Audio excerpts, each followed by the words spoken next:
में सभी दर्शकों का बहुत बहुत स्वागत है।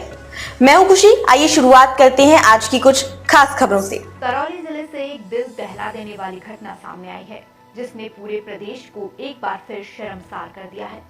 यहाँ एक 11 साल की मूक बधिर बच्ची को पेट्रोल डालकर जिंदा जला दिया गया। इस बच्चे की घटना के 11 दिन बाद अस्पताल में इलाज के दौरान मौत हो गई। इस घटना को लेकर लोगों में भारी आक्रोश व्याप्त है। लोग सोशल मीडिया के जरिए अपनी आवाज बुलंद करते हुए राजस्थान सरकार पर सवाल उठा रहे हैं और सीएम के इस्तीफे की भी मांग कर रहे हैं। मामले को लेकर 5वीं कक्षा में पढ़ने वाली मृतक बालिका के पिता ने सीएम के नाम उप जिला कलेक्टर को ज्ञापन सौंपते हुए दोषियों को जल्द गिरफ्तार करके सख्त कार्रवाई करने की मांग की है।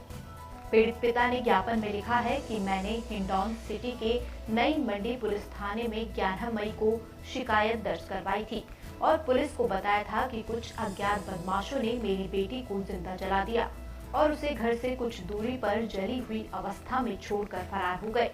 इसके बाद इलाज के लिए बालिका को अस्पताल में भर्ती करवाया गया, जहां उसकी मौत हो गई।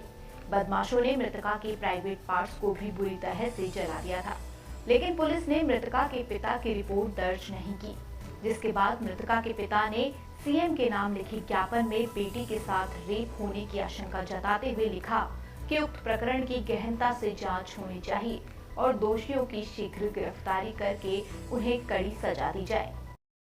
11 साल की बच्ची से जुड़ा हुआ प्रकरण अपने नई मंडी थाने का है, जिसमें कि बच्ची की मृत्यु भी हो गई है जलने के बाद। और इसमें आज मैं विशेष तौर पे इस मुद्दे पे चर्चा करने और मौके को देखने के लिए आया था।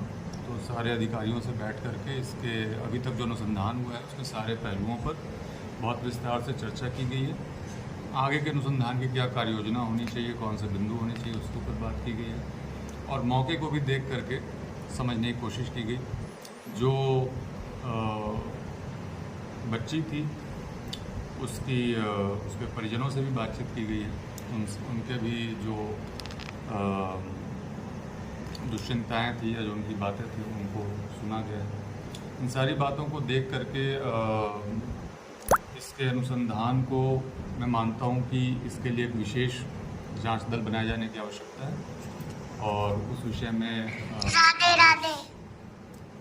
में आदेश प्रसारित आज ही कर दिया जाएगा और एक एसआईटी का गठन करके इसकी गहन अनुसंधान किया जाएगा और इसके तहत किया जाएगा। अभी तक आपने जो जांच कारण निकल के आए हैं बच्चे की कैसे? तो बहुत प्राथमिक स्तर पे इसकी जांच हुई है और जिसमें कि परिजनों के बयान हैं, बच्ची के बयान हैं और उसका पोस्टमार्टम रिपोर्ट है, वो सारी चीज़ें हैं। बट अब फर्दर इसमें जो भी पहलू निकल के सामने आ रहे हैं उन सभी के गहन जांच के लिए थोड़ा समय लगेगा और तभी इस विषय में कोई निष्कर्ष बताने की स्थिति में कुछ बातें निकल के आ रही है कि दुष्कर्म भी हुआ है। क्या बच्चे के साथ दुष्कर्म की घटना भी हुई है? अभी इस स्तर पे बहुत ही संवेदनशील प्रकरण है, मुद्दा है, तो ऐसा कुछ इस विषय पे स्पष्ट रूप से कह पाना सही नहीं होगा। और अगर हम लोग देखें तो इसमें जो प्रथम सूचना रिपोर्ट दर्ज हुई है उसमें ऐसे कोई आरोप नहीं है। बच्ची के खुद के बयान जो विशेषज्ञ के द्वारा लिए गए हैं उसमें भी ऐसी कोई बात आई नहीं है बच्ची की तरफ से। तो इस विषय पे कोई टिप्पणी करना इस स्तर पे उचित नहीं होगा। कोई गिरफ्तारी या कोई हिरासत में लिया गया मामले को पूछताछ की? अभी इसमें कोई गिरफ्तारी नहीं हुई है, लेकिन जिन भी लोगों से आवश्यकता पड़ रही है उनसे पूछताछ की जा रही है और सभी पहलुओं पर जांच की जा रही है। अब तक के लिए बस इतना ही। फिर होगी आपसे मुलाकात ऐसी ही बड़ी खबरों के साथ। तब तक के लिए नमस्कार। ऐसे ही लेटेस्ट अपडेट्स के लिए हमारे चैनल को सब्सक्राइब करें और तुरंत नोटिफिकेशन पाने के लिए बेल आइकन प्रेस करना ना भूलें। और अगर आप हमें फेसबुक के माध्यम से देख रहे हैं तो हमारे फेसबुक पेज को फॉलो जरूर करें। धन्यवाद।